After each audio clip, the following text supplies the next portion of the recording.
Ladies and gentlemen, welcome back to Mic Check with Mr. Anderson, and today we are chatting. We are going back to the origin of Mr. Kennedy, where Paul Heyman joins OVW after Jim Cornette gets the chop. Ken, you looking forward to talking about Mr. Paul Heyman today? Absolutely. You know, I've always told there's a few stories that I've always told about my connection with Paul Heyman. And I was thinking back to actually working with him and what that was like. And I felt like I've never really talked about it. And I think it'll be interesting for people to get that side. It's amazing. We've always, as fans, we always have a deep love for Paul Heyman, purely because a lot of us grew up ECW fans. Probably today's wrestling audience still have to go back and learn what it was like and how breakthrough that was. Were you an ECW fan? Oh, loved ECW, man. It was such a great, and I am a late bloomer. Like, I didn't come to the party early on. I was 20 years old when I first started watching wrestling. And it took me to get into the business and start training when my trainer, one of my trainers, introduced ECW to me. He used to come over every Wednesday night, and he'd come over at like 11 p.m. and sit on the couch, and he had a huge box of tapes that he would bring with him, VHS tapes. And actually, there were times where when ECW was on was it TNN for a while here in the US, and he would come over and we would watch that, and then we would watch, because it was on a Wednesday night, and we would watch that, and then he'd start plugging tapes in and teaching me psychology, and we'd break down matches and storylines and stuff like that. And then I obviously loved ECW at the time, and we actually went to a few ECW shows. There's a video that people keep posting every so often of me in the crowd at an ECW show in Green Bay. What? Yeah, Phenomenal. yeah. Who was your favorite ECW superstar? I was a big I'm a big Jerry Lynn fan, being that he's from Minnesota. I always loved his stuff. I would say Taz too. I was a big Taz mark. How about you guys? Yeah, I think for me, Taz, Sabu, even young Jericho. What about you, Connor? Yeah, probably the same. I mean, obviously, it was before my time of actually watching wrestling, so I've only watched the reruns of ECW. But what I would ask you is that, you're being shown ECW tapes specifically. Was it obvious then to you and to your trainer that this was the sort of direction that the wrestling business was going to go, the style of wrestling? Yeah, I guess. Well, they always credit ECW with kicking off the Attitude Era. So, yeah, that more like gritty, harder edged adult. I think for me, the problem with the business for like the last 15 years or so has been the family friendly first. Like, everybody has that market cornered. I've always been a fan of harder edged stuff. The shows that I watch that are non-wrestling aren't necessarily fluffy, right? Yeah. They're like Sons of Anarchy and Game of Thrones and stuff like that, where sometimes I feel like every local promoter that puts on a show always like, well, this is a family friendly show. Like, somebody's got to do let's make this an adult only show. That doesn't mean that we have to be salacious for the sake of it, right? Like, but if somebody drops an F-bomb every once in a while, or there's a little blood, there's a balance. I like that stuff. Like, these are guys that want to beat the shit out of each other. Well, you can see content like that every Thursday over on YouTube with GCW. JCW Lunacy. New episodes every Thursday night at 7 p.m. on YouTube. For over 25 years, JCW has delivered the very best in pro wrestling entertainment, bringing fans deep storytelling drama, gut-busting comedy, and unbelievable in-ring action. From wild characters to unforgettable rivalries, don't miss a single moment. Tune in every Thursday night at 7 p.m. on YouTube. JCW Lunacy. We had already covered on, it was like 2 weeks ago, we covered the OVW right up to Jim Cornette. Yeah. slapping Santino, and then Paul Heyman came in. So, had you met Paul Heyman previous to him coming into OVW at all? I had the first interaction that I had with Paul was I was booked as an extra for Raw or SmackDown. There was a company-wide meeting that everybody had to attend. So it was like referees, stagehands, talent, producers, everybody was in this meeting. So the ring was empty. The arena was completely empty. And it was just me and about probably six to seven other extras that were just in the ring. Because what we used to do when we would get to the building was get our stuff on, get our gear on, and go hang out at the ring. And oftentimes they would let us just get in there, and we'd do this tag in, tag out thing. You just like two guys get in the ring, start, you wrestle a little bit, tag somebody in, and you just kind of keep going back and forth. Well, we were doing that on our own. And for whatever reason, Paul Heyman and Jim Ross were the only two that didn't have to attend or just decided they weren't going to attend the talent meeting. And they were sitting front row, opposite hard cam, right in the middle. They were just sitting there and they were having a discussion. And we were in the ring working, and I got in the ring and I just, did my thing. And when I tagged out, I remember I was on that side and Paul said, "Hey." And I looked over at him and he said, "Come here for a second." And I went down to him and he was like, "Who trained you?" And I said, "I got trained by two guys in Green Bay." And then I ended up going to Brad Rangan's school and got some polishing. And obviously Brad Rangan's trained Brock Lesnar. So he immediately said, "I know Brad. I know Brad very well." And we had a brief discussion, and he said, like, keep doing what you're doing. And then later on that day, I remember Johnny Ace pulled me aside and said, "Hey, Paul Heyman wants you to go cut some promos. So go get with Paul." So I actually went and found Paul, and he said, "Yeah, I want you to cut." And I said, "Do you want babyface, heel?" And he goes, here's an example. And he cut a babyface promo on the spot. Maybe something like this.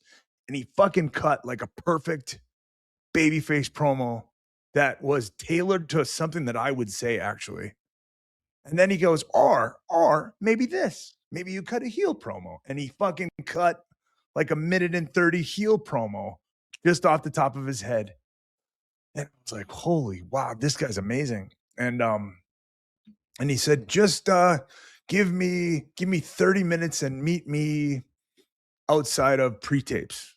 So there's backstage, there's all these little signs posted all over the wall. Pre-tapes this way, catering this way, Vince's office that way, female talent, TVL, TV locker room. And so I went and I hung out. I waited the 30 minutes. I went there and I'm, going over stuff in my head, trying to figure out what I'm going to say. And I wait and nothing happened. He's not there. And an hour goes by and he's not there. And then 2 hours goes by and he's not, and then he walked by me and he was like, "Hey, there's an emergency, like, regarding TV tonight. We're trying to figure some stuff out. Just sit tight. I'll get with you." And so that kept getting pushed and pushed and pushed. And pretty soon we're 30 minutes away from the start of the show. And then he came up and he was like, "We're not going to be able to do it tonight. Are you going to be here tomorrow?" Because it was a Raw and then SmackDown was taped the next day on a Tuesday. And I said, yeah, I will be. And then the next day was kind of the same thing occurred. And eventually he was like, look, I'm sorry we weren't able to do that today, but here's my number in the office. Or actually, I think it was just like there was a general number to call WWE headquarters, and then you would ask for Paul Heyman, his extension. Maybe he gave me his extension number. And then that started for the next year, I called him every Wednesday or every other Wednesday and just never got a call back from him. So that was sort of, and then the next interaction that I had with him was when I got to OVW, he started coming down there. He would come down once every month or two and have promo class where he would just, you'd hear about it a couple days in advance so you could start thinking about it, pick an opponent, and then you go into a room with just Paul and a camera on a tripod and cut your promo. He would give you some critiques. Then you'd go home that night, work on your promo, refine it, apply the critiques that he gave you, come back, film it again the next day. And that was where he would have all these edits for me on day one. And then day two, when I cut the promo, he would go, okay, thank you. And I would be like, anything? What, you got any feedback? Nope, loved it. Thank you. Okay. All right. Thank you. And I'd be like, this guy fucking hates me because, he doesn't have anything. Fuck. Damn. And then, you're going to sell that? You're going to sell that? How about that?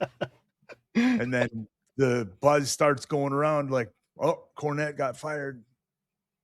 Immediately that hit the internet and we start talking. Well, I wonder who's coming in. And then I think we heard about it like a few hours before it happened. Oh, it's Paul Heyman. They're sending Paul. And then Paul, I call times at noon for OVW TV tapings.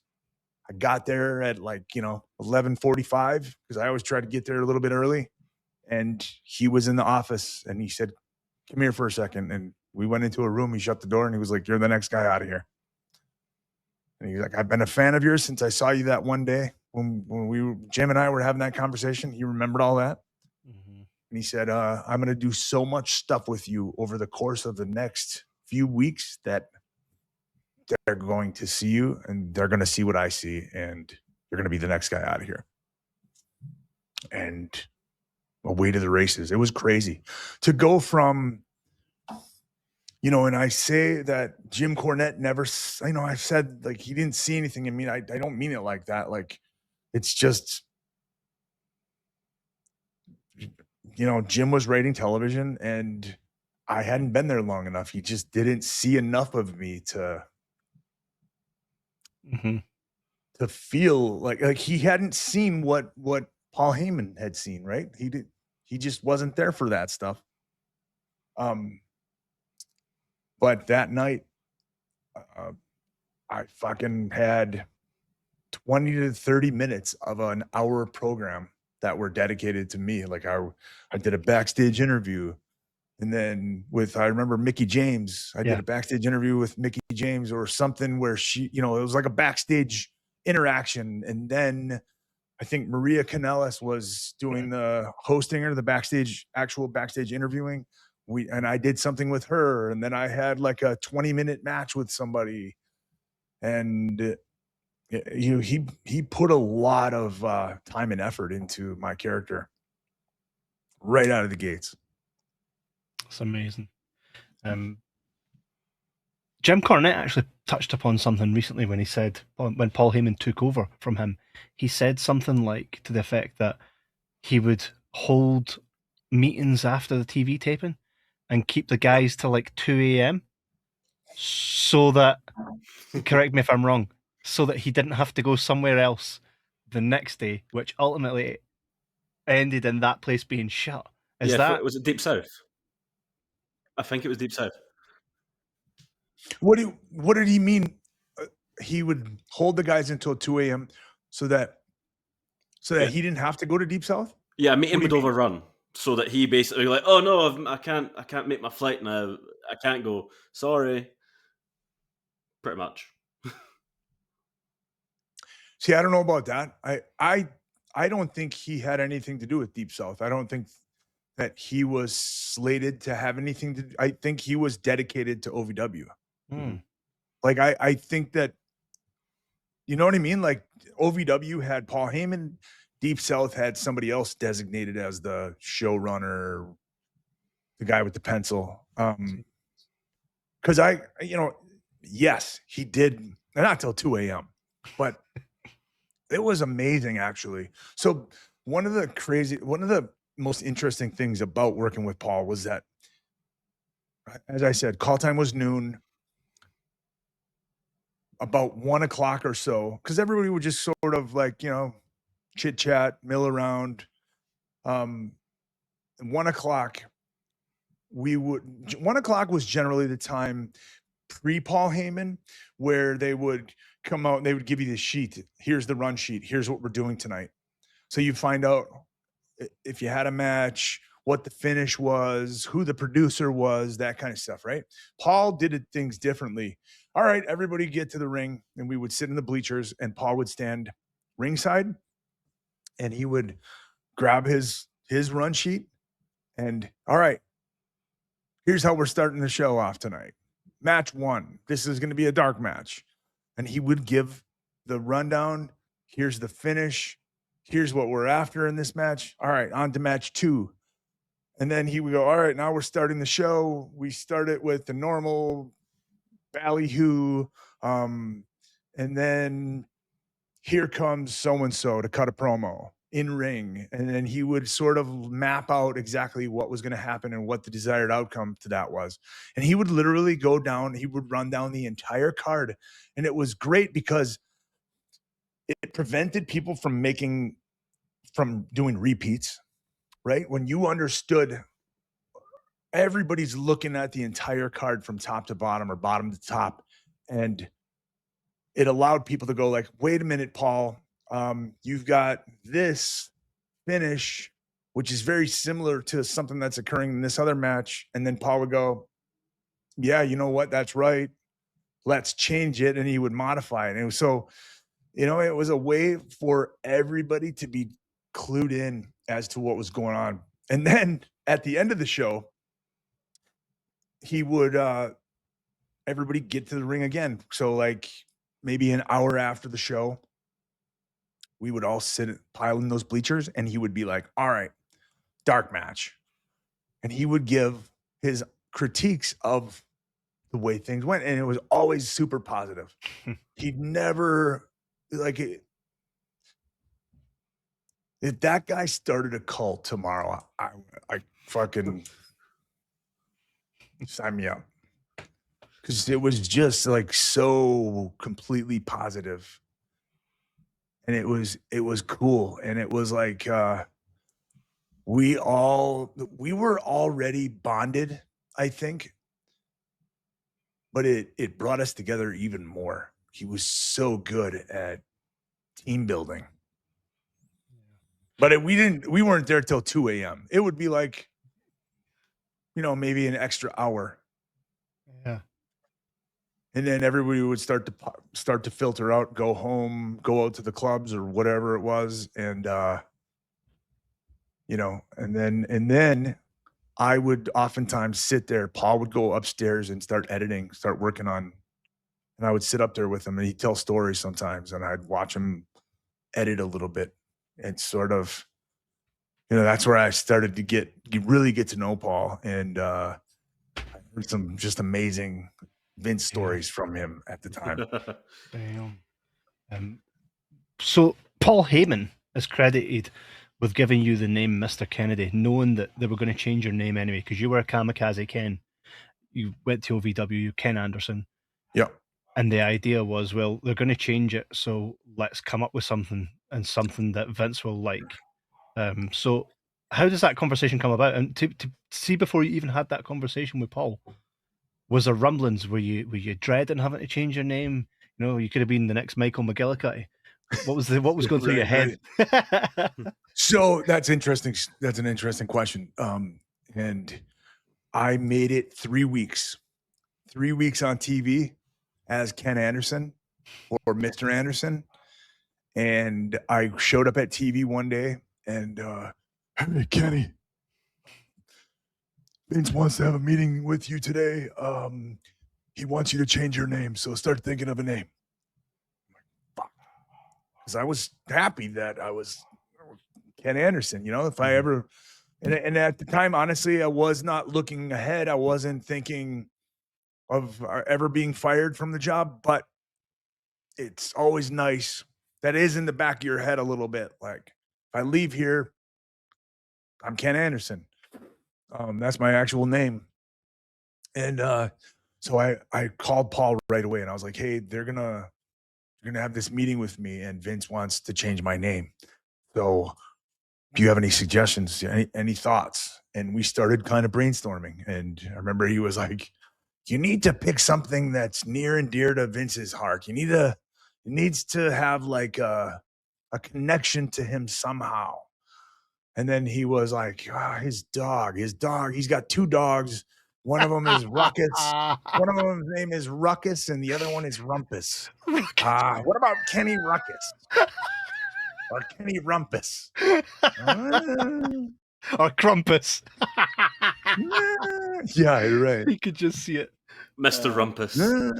But you know, that's the creative process. You throw a bunch of shit out there and 99% of it doesn't stick, and then somebody says something and you, oh, that's it right there, right? And so really that was just a 20-minute conversation that I had with him where we were just pitching ideas back and forth. And then he was like, you know, I said, I had that KK logo with the backwards Ks. And that was when I was Kamikaze Ken. I had that made up. I drew that logo, had it put on my gear, my trunks. And I sort of wanted to, if there's a way that I can keep that, I would love to do that. And I told him that, and he was like, Kennedy, Vince's name. Vince's middle name is Vincent Kennedy McMahon. And then he was like, if he gives you that name, he loves you. Something like that, you know? And we settled on that, like Ken Kennedy, Mr. Kennedy.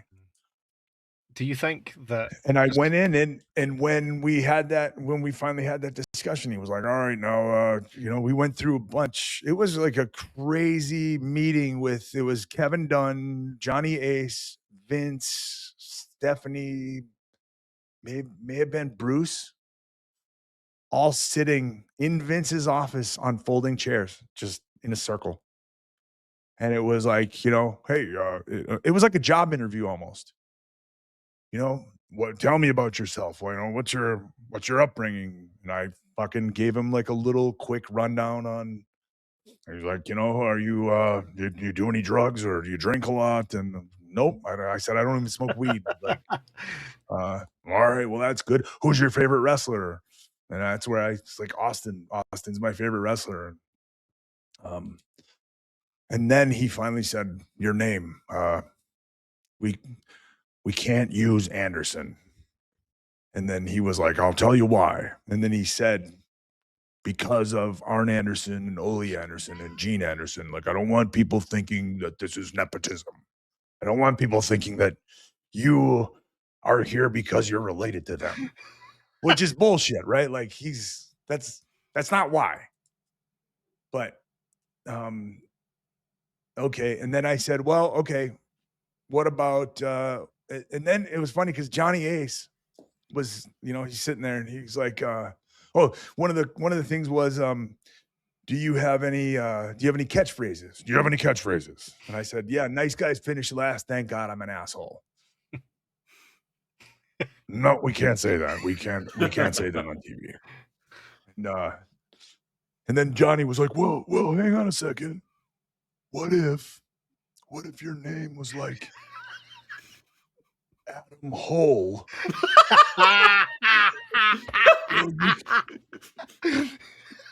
So you could say, nice guys finish last. Thank God I'm an a-hole. Oh, And I remember there was just a silence that came over the room, and Vince looking down at the ground, he looked up at me and he goes, "What do you think about that?" And I was like, you know, that's a great idea. That's pretty funny. However, I feel like that's kind of gimmicky and runs the risk of being super gimmicky. And that sounds like somebody that would be here for a cup of coffee, and I plan on being here for a really long time. It's a great answer. And he went, it was like I passed the test. Because I fucking swear to God, if I would have said yes, he would have been like, all right, Kevin, make sure that he's Adam Hole tonight. Put that on his Titantron. Come on. wow. You just know the gimmick That would have been the shit. end of it, and you and I, we would not be having this discussion right now. Crazy. Presumably, you're not the only guy who's been faced with that, and there must be a few who've said, "Yeah, I love that. Yeah, it's great. Yeah. Okay. All right. Okay, Adam pal. Hole. Johnny Ace, like, come on. Like, anybody sitting in... I think it was Bruce Pritchard had said that in a creative meeting, the last thing you want to do is throw something stupid out there because it just might stick. Vince, something you could have as an offhand joke, Vince could go, "I love it." That'll suck. That'll really suck. I swear to God, sometimes that was his thought process too. Like, has to have been. They'll fucking hate that. That's great. And then you've got a poor wrestler who's like committed their life to becoming something in the wrestling business, and because of timing, literally one creative meeting, they're stuck. And pretty much and one split second decision. Yeah, well, let's go with that fucking the gobbledygook butterfly effect, right? It's like the timeline splits right there. You're screwed. Because a lot, like some of the best, or not so much the best, some really great workers, some really great wrestlers have fallen victim to just how they're booked. I don't like the word jobber, but some will be like, I was used as a jobber my whole career, and yet, like, I'm treated in such a way that, I did my job the best of what was expected of me, and I'm looked down upon because of it. That's so unfair. But you always rebrand. 6 months off TV, come back as someone new. Husky Harris, Bray Wyatt. Yeah. Right? Isaac D. Yankum. Yeah. Yeah. It can work. The thing is, though, the difference between Isaac Yankum, though, is he wasn't the silly gimmick. He was it was a time where everybody was, Sparky Plug, Isaac Yankum. So he didn't stand out as that. Yeah, totally. So the Repo Man. So good. Who do you think? In fact, here's a question for you that I don't think anybody will ever asked you. If you were around in the gobbledygooker days, the Repo Man, what gimmick do you think you would have had then? Because it couldn't have been Mr. I would have been like a drill sergeant type of character. Think so? That was something that I was early on. Oh, better not do that. Better not do that. G.I. Ken. Hey, you'd have issues using this. not at the time, because he didn't start using that until later. That's true. But yeah, G.I. Ken. Oh, man. Or I remember like having that first discussion with Dave Lagana when I was at OVW, and he had heard my promo, and he was like, something with your voice, like you've got a good voice, whatever, like there's something there, which is funny because like that's what ended up happening, right? Like with the microphone gimmick. But yeah, just such a, there could have been most definitely. There could have been a silly gimmick in my It's crazy. A-hole, Adam Hole. Could you imagine? Mic check with Adam Hole. You were like Bruce Buffer, but kick your ass. Dahl. Oh, man. D-A-H-L. Oh, Ken Dahl. just imagine. That was another one that was pitched to me by my trainer, actually, kind of Ken Doll. Oh, Yeah. So you would have been like what, Tyler Breeze? You know, do you remember Tyler Breeze? I didn't watch at that time, That's so right. Early 2012, 2013, he would come out with a selfie stick and the phone, and he'd just be like, I'm so perfect. I'm so beautiful. Sure. Ken Doll. Was this before or after you bleached your hair? I started my very first show. I had bleach blonde hair. The first, Okay, so that's part of the reason why he thought. I was going to say, Yeah, 'cause he would have loved definitely. that. Yeah. Oh, it's insane. It's a good job Paul Heyman was on hand and saw, because our perspective of Mr. Kennedy truly was just a guy's guy. Like, you weren't a character. It's like you were yourself, really turned up. Whereas you do get, even now, characters. So it was less character and more, like you say, Stone Cold Steve Austin-esque. Yep. And there was just a gimmick. You know what I mean? Like the me announcing myself was just like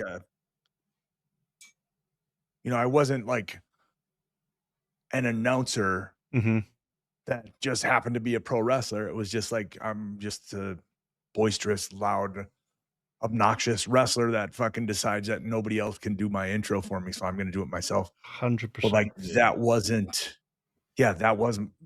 like you said. I was just me with the volume turned way up.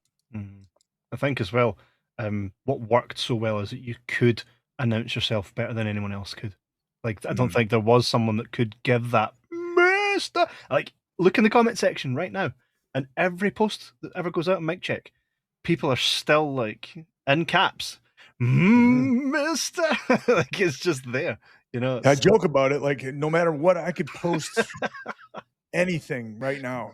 I could, like, our 8th anniversary is in 2 days from now. Oh, nice. I'll post about that, and the first comment will be, Mister. Not congratulations, guys. That's amazing. 8 years. Wow. Oh, and hey, I'm not complaining about it either. Like, that's not I fucking love it. I am blessed to have been in the right place at the right time in the right circumstances, that all came together. Yeah. And think about this as well. Like, when you look at it, your career in WWE wasn't actually mega long, right? The lasting impact, though, like, people probably been there longer, still don't have enough equity with the fans that you still have to this day. So that just goes to show. I've been off TV now for 16, going on 17 years. I've been off of WWE TV for almost 17 years.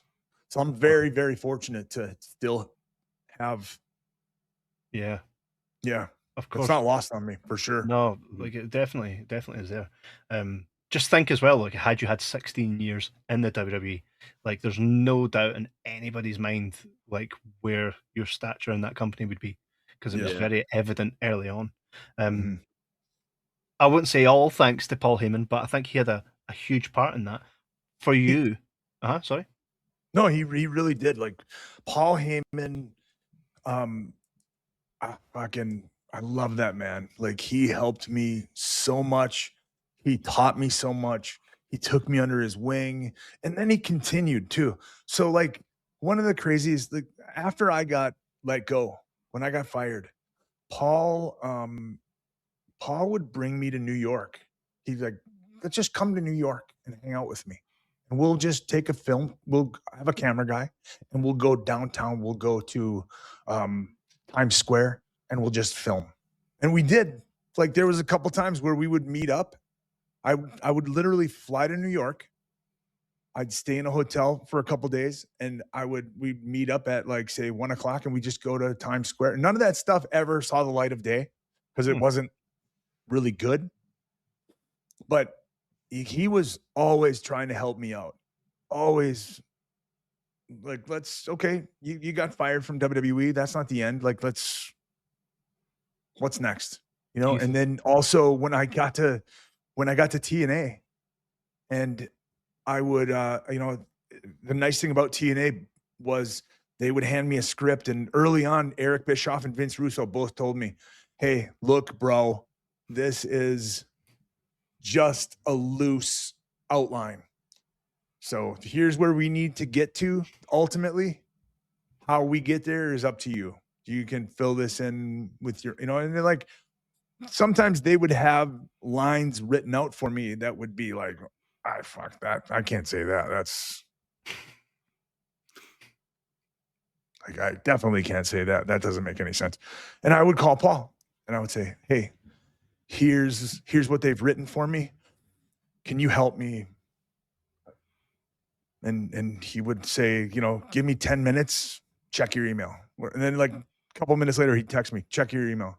And I look at the email inbox and he would have typed out an entire promo. And then I go, there's one little piece here that doesn't make sense because, and you go, oh, yep, okay, give me 5 more minutes. And he would write me. And so interestingly, like Paul Heyman was in a roundabout way writing for TNA for a while. Oh man. But he was super, super helpful. Yeah. Do you think Paul eventually thought that you would make your way back to WWE? I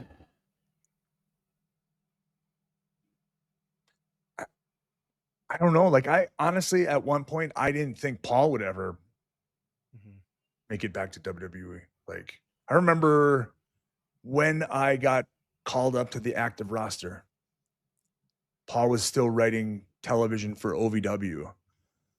And I think that maybe went on for about a year until they stopped using Paul in that regard and somebody else started taking over for that. And I remember going to Vince and saying, hey, do you think that Paul could come in and he could help sort of write storylines for me? And then I remember Vince saying, Paul does not play well with others. And you're like, well, he's playing great with me, so any chance? Yeah. And so I pitched at one point, I pitched that to Vince.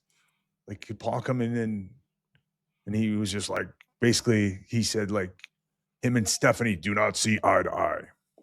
They don't get along. And now we hear, because I just saw Stephanie and Paul sitting down and talking about, like, that was by design. Right? Yeah. That Vince had actually told Paul, make her life a living hell. Wow. I mean, I don't know if that there's a meme going around where it's like, Vince McMahon ruined my life. He set my house on fire, but it was at that point I realized what a genius he was. Like there always seems to be these. Is that like him just being cruel, or is there a genius in there? Yeah, it is. I think there's a genius behind being able to fucking light somebody's house on fire, burn all of their possessions, kill their family, and you still go like, that guy gave me everything.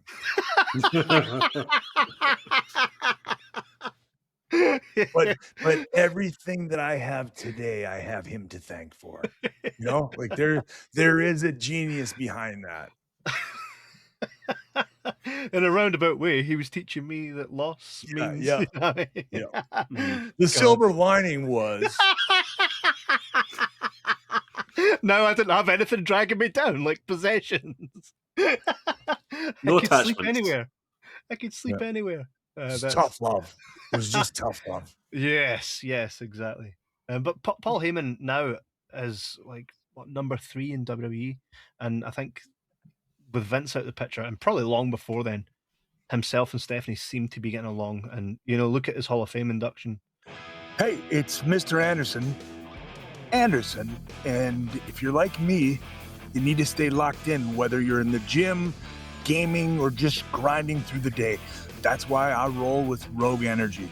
They've got 3 killer options: hydration, no sugar, just clean electrolytes, energy packed with focus and stamina boosters, chill when it's time to wind down without crashing. All 3 are just $34.99. But because you're watching Mic Check, I got your back. Head to rogueenergy.com and use the promo code MicCheck for 10% off. Stay sharp, stay strong, stay rogue. if you look at them now, they're all very close, and Yeah. I think that's purely just because from what I can gather, WWE seems to be like a family. You always fight with your siblings, right?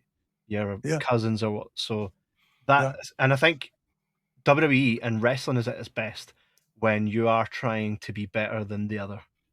And I think Paul Yeah. Heyman proved that a couple of years ago when he was writing the TV for SmackDown Live before it went to Netflix. Some of the best stuff we've seen was under Paul Heyman. What is it like for you working with Paul Heyman as like when you compare that to working with other creative minds Yeah. in WWE? Is he like far superior? I really think so. For one, he always kept himself abreast of anything that was going on. Like he had his finger on, at the time, zombies and vampires were huge, right? Like everybody was the Abraham Lincoln vampire hunter. It's like everybody had a True Blood, the Twilight series. It was like, so that's when he started doing the Kevin Thorne thing in the ECW, and he had somebody play a zombie on ECW, which was ultimately it didn't really work out, but like he knew he always knows what's going on, what's topical. He listens to contemporary music.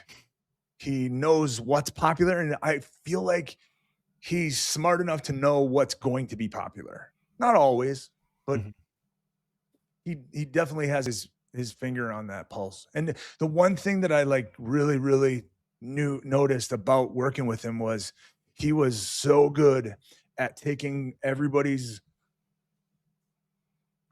like accentuating their strengths and hiding their weaknesses. Yeah. We're not going to try to do that stuff because you're not good at doing that. And he wouldn't say that, but he would just like make sure that we're going to focus on this. And another thing that he did that I had never seen anybody do before was, and it's always sort of like, I scratch my head about it. There's always just two people going after the World Heavyweight Championship. That's it. That's it. Just two people that want to be the World Heavyweight Champion. Why isn't everybody clamoring for that? And sort of, he started doing that with everybody at OVW.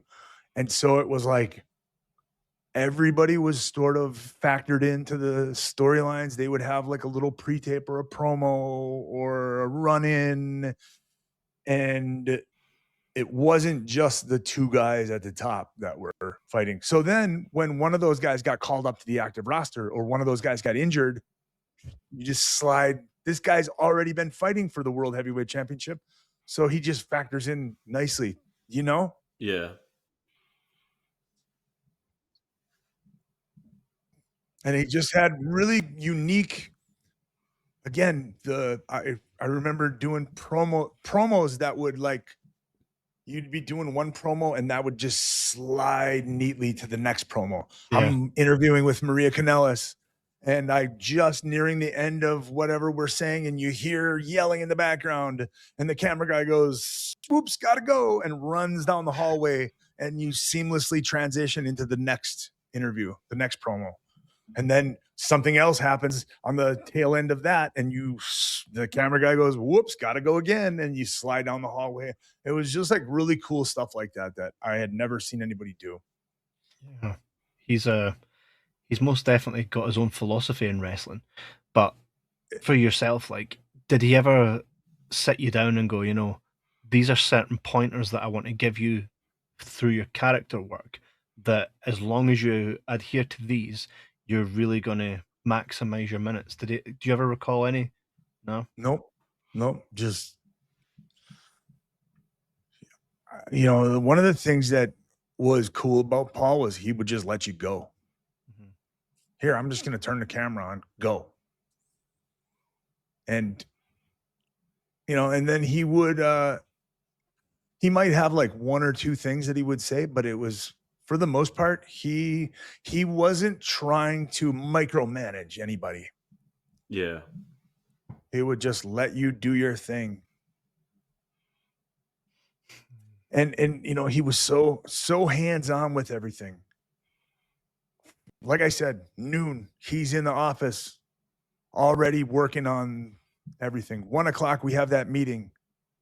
And then he's throughout the day, he's doing pre-tapes with everybody. Okay, now this pre-tape. And he would be there. He would be directing the pre-tape. And that pre-tape would get done, and then he'd go to the next one. And then shows about to start, he would get into gorilla position and sit there and watch the monitors and direct the cameras. And okay, take camera 1, switch to camera 3, doing that. He would direct the show. And then he would, if something went well, he would, yes, fuck, yes. And then he would come out and cheerlead everybody and go, that was perfect. That's exactly what I wanted. All right, on to the next thing. And then he would go back into gorilla position and continue doing it, and so on and so forth throughout the night. Just like super, super hands-on with everything. Hardest working guy. First guy to get to the building, last guy to leave. Yeah. Damn. In fact, nobody ever saw him leave. He just stays there. Yeah. I'll be here for the next couple hours editing. Do you Go say home. I'm good. What do you saying that Vince says he doesn't play well with others? Was your experience that, like, not even just in WWE, like, from what it sounds like, he plays perfectly with others? Do you think it's maybe just when because he would stand up to Vince, like he would push his buttons? One of the funniest stories, he told me the story one time. I hate telling other people's stories, but like Paul told me this funny thing. So Vince is a big germaphobe. Yeah. Fucking hates germs. On the plane, he would have cans of mixed nuts, right? And you open up and you're like, would you like some nuts? And he would see the way, and like if you went in like this, he'd go, what the fuck is wrong with you? You'd dump it out into your fucking hand. I don't want your germs all over, and he said one time they were sitting next to each other and they had red Solo cups filled with wine. And they had the little holders, right, in the armrest. Mm-hmm.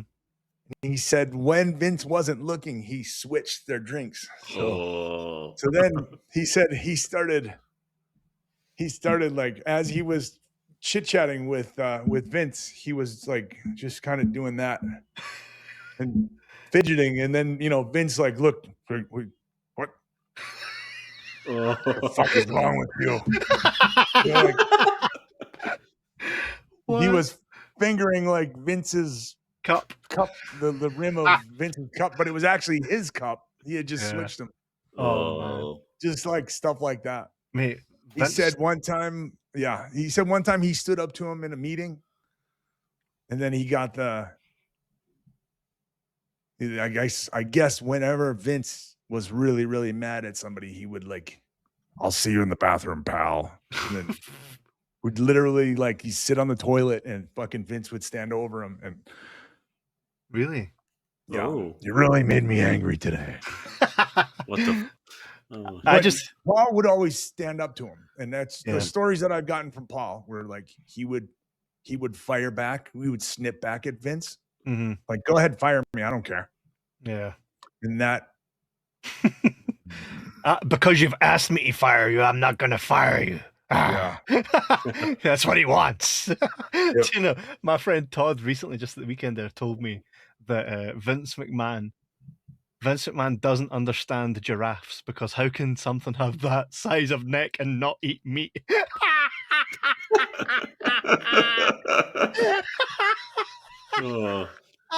That sounds like something he would say too.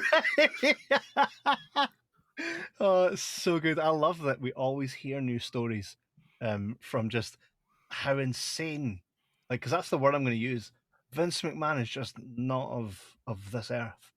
With his, it truly is like the book according to Vince, and I think, like you say, Paul Heyman not playing well with that is just him ruffling Vince's feathers, which I think in itself would be brilliant to hear, like a book of everybody's experiences with Vince. Could you imagine that? Like, and I'm talking about their experiences, like verbally, of course, like throughout the years of just things he's said and all that. Vince I'm sure I'm sure that would be a big seller. So I believe Paul Heyman did actually, there was interest about him coming to TNA. When that was going on, were you involved in any of these conversations? Was he on the phone to you? Like, what's it like, trying to get a feel for the lay of the land? What was your involvement in that? Yeah, and I remember him discussing with me a little bit about he had a discussion. I think he's publicly said this too, so I'm not like where he had a discussion with Dixie, and he was like, "Look, at the time, TNA had tons of talent that couldn't really wrestle anymore, but like were legends in the business." And he was like, "We got to get rid of most of these guys." He said, give me 2 of them and I'll use them sparingly. Kind of like once a year, Hulk Hogan would show up for the build up to WrestleMania, right? Or he would just show up at WrestleMania as a feature attraction. Yeah. And he said, we'll use them like that, but they got to be used sparingly. We got to focus on the younger talent. And Dixie said, they've not done anything to deserve to be fired. And then I believe Paul was like, well, then I'm out. That's such a boss thing as opposed to a wrestling boss thing to say, isn't it? Where Dixie Carter's concerned. Like, that's the difference between a promoter and a boss, right? Yeah. Because you can see Paul Heyman where he's coming from. He's like, well, this is TNA, and we've got most of these WWE legends. So that people, TNA has faced its criticism for that type of thing in the past. What do you think, though? Had Paul Heyman come in and maybe the legends don't get fired, but they find a new way to use a lot of the legends, do you think what do you think would have happened with TNA with Paul Heyman driving? I think he's fucking brilliant. I think everything. I think ultimately, it would have been a positive. Like, I think TNA would have, like, TNA right now is coming into their own right now. But it would have happened earlier if he'd been at the helm. I really believe that. Could it have been WCW 2.0? Like, as in the good part of WCW, not the end. Yeah, right. The 83 weeks, right? Like, yeah. Actually, on that note, there's one story that I heard about TNA that I believe it was Kurt Angle was saying that Brock Lesnar was going to go to TNA at one point because he wanted a contract similar to what Kurt was getting, and it was a money issue because of I guess they had so many legends on the books they just couldn't afford to bring them in. But can you imagine just small differences like that? Yeah. The thing is, as well, I actually speak for a lot of fans. It was actually good for us to see guys like Kevin Nash, X-Pac, and all these guys showing up in TNA because there wasn't a place for them at that time in WWE. We'd been like, where did these guys go? So when you flick the channel and you're like, oh my God, it's like WCW all over again. Like, you're actually seeing a lot of these people, and it's good to see them. I know that when we think about TNA and TNA's Mount Rushmore, we don't think of the WWE legends. Maybe Kurt, right? He's a guy that had a better career, arguably, in TNA than in WWE. But we don't necessarily think about the legends. We think about like the raw TNA days. You've got yourself, AJ Styles, Samoa Joe, Sting. I mean, the list goes on. It's hard. It's actually, I hate naming names because I feel like I'm leaving other people out, which really does a disservice to them. But I'm not. It just was such a wealth of talent. How could Paul Heyman not take that and make it larger than life? That would have been something else. That's a missed opportunity. It really, really, really is. Yeah. And again, he was so good at just taking people. He would see one little thing they would do in a promo, and he'd go, "We're gonna hone in on that. We're gonna make that." Like I use this a lot, but like that Dean Visk cut a promo, and he was screaming, and his fucking veins were popping out and spit flying everywhere. And Paul was like, "We're gonna do that. That's gonna be your character." Yeah. That's something else. I think Paul Heyman will forever be in the wrestling business, among other projects. I know he does do other projects, and we've hit one of a kind, 100%. And another thing as well, we can always point to people like yourself, people like Brock Lesnar, CM Punk. The list goes on, and we go, Paul Heyman guy, Roman Reigns, he became the final boss version of himself with Paul Heyman, okay? But there are superstars that we saw not reach those heights. Who, in your opinion, should have been the height of a Paul Heyman guy that hasn't, and why do you think that? Bobby Lashley. Yeah. Yeah, I think that there's more to Bobby Lashley than we've been able to see. Mm-hmm. I think we did see it during the Hurt Business. You know, that year where, and by the way, can I actually just credit Drew McIntyre and Bobby Lashley for because that year where the stadium rained, it was the first time that WrestleMania had been back in front of an audience since COVID, right? And Bobby Lashley is coming in as the champ, and the way that Drew McIntyre, like, he was like, no, he cut a promo before they had stalled the match because of the rain. They're like, you know, the show started, we're live. Samoa Joe's got a wee poncho on, like, it was disastrous. And Drew McIntyre, oh yeah, it was disastrous. The show had to start later, so we're all sitting watching live, and it's just nothing but rain hitting the open top arena. And one thing I'll say is, at the time, Bobby Lashley was booked as an absolute Brock Lesnar, probably the best he's ever been booked in his whole career. To the point, I always looked at Bobby Lashley as like a smiley baby face with a fucking He-Man body, right? So I always thought he's too happy. I think I would get on with him for him to feel like he would kick my ass. I just don't feel like he would kick my, I feel like he could kick my ass, don't feel like he would, you know? But during this run with the Hurt Business, I was like, no, this guy's a killer, right? Totally. Yeah. He had a match with Drew McIntyre to the point I thought, Drew's going to win this, because Drew cut a promo backstage where he was like, and this is where I was like, this is peak Drew.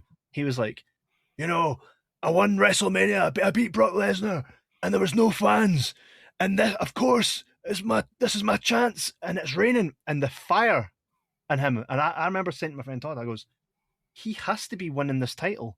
He has to be, because he's pissed, genuinely pissed again. Like, this is his moment, and it's getting pulled for something that's out of his control. And Bobby Lashley beat him. And I thought, fucking well done, lads. I thought Drew had this.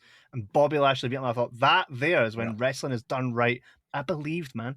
That was... Yeah. And when I don't know. You literally 100%. don't know what the outcome is going to be. And the thing is, Drew knew that he wasn't winning that match.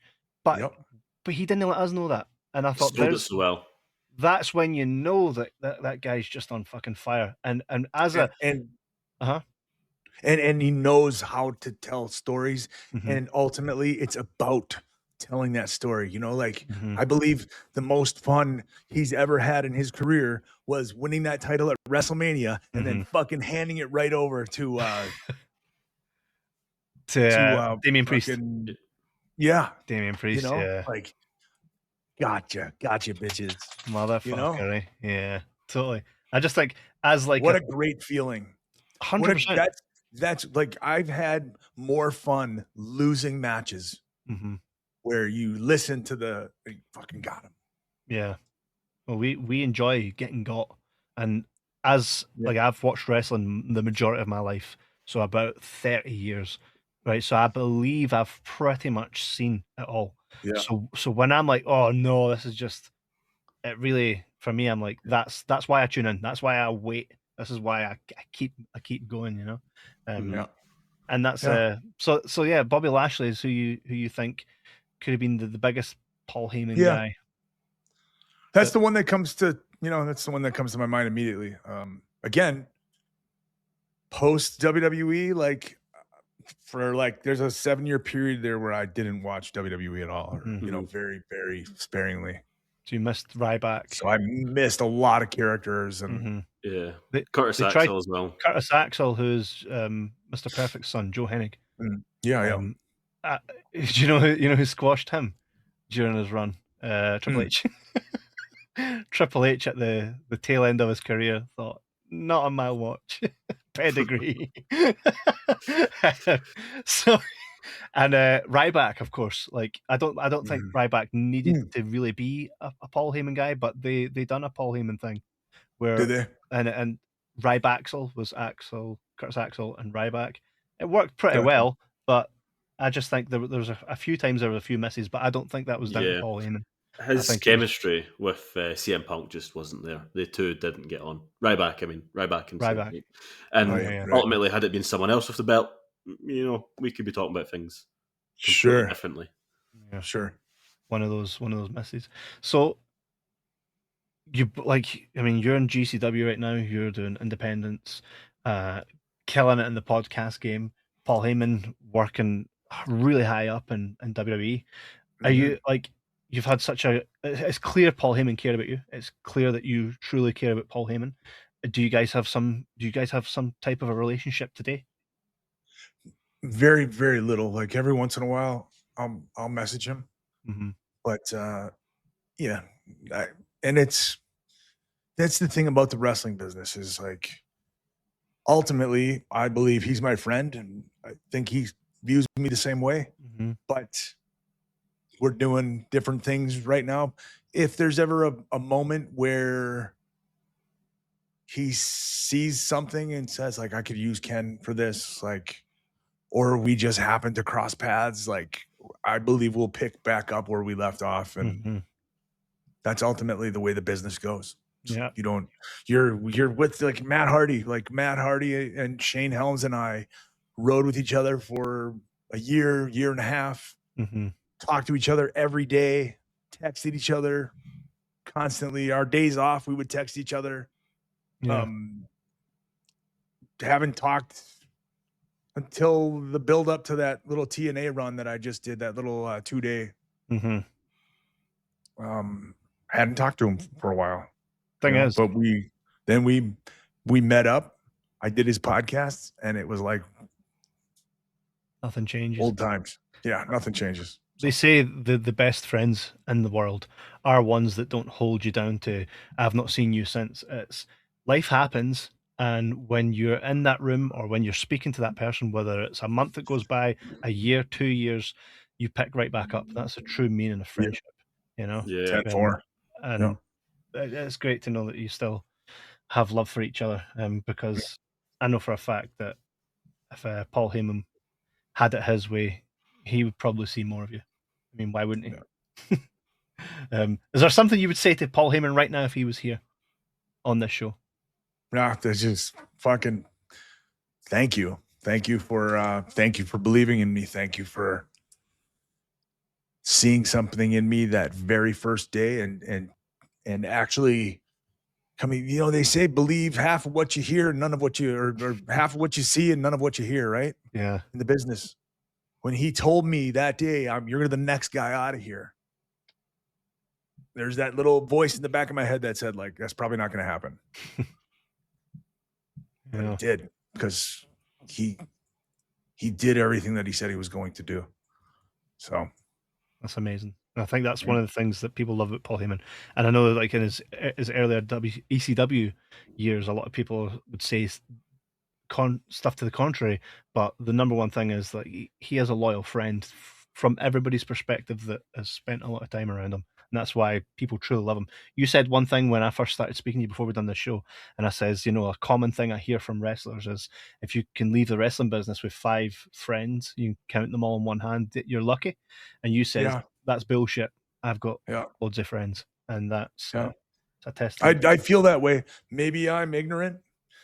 Maybe I don't know, but I don't feel that way. I feel like I've got tons and tons of friends throughout the business. Absolutely.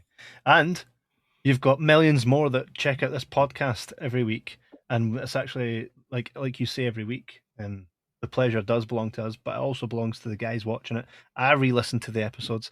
You can, if you want to, leave us a 5-star review on Apple Podcasts or Spotify, anywhere. We've been climbing the podcast charts, and it's pretty cool. We've set ourselves little goals, so to see us climb that just shows us that you guys are listening. That actually means a lot. And by the way, if you think the show sucks, give us a wee 1-star. There's always room for improvement. Ken, every Thursday you are, so far from what we have seen, you are performing at GCW, which everybody can check out on their official channel. Are you enjoying your time at GCW? I love it. I really am having fun.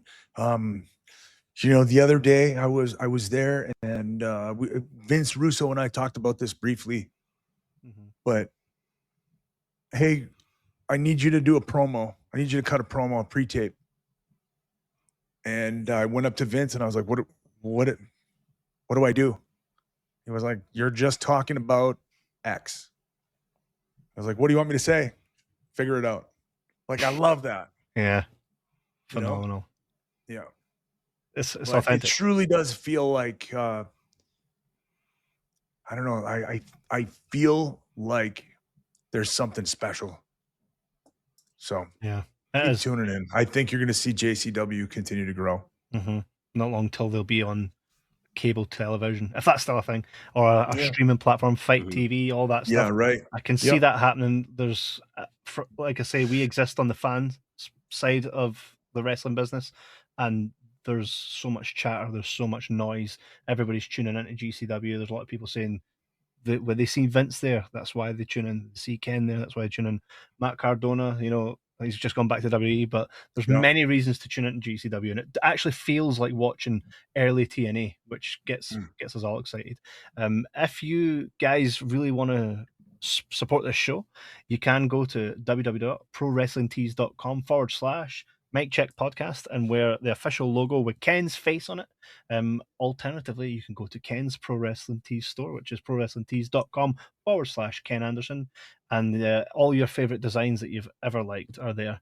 If you want to become a pro wrestler, which many people listening to the show do, you can not only join our membership program on YouTube by hitting the join button, and there's a list of different ways you can interact with Ken and learn from him, but you can also contact direct Ken on which number?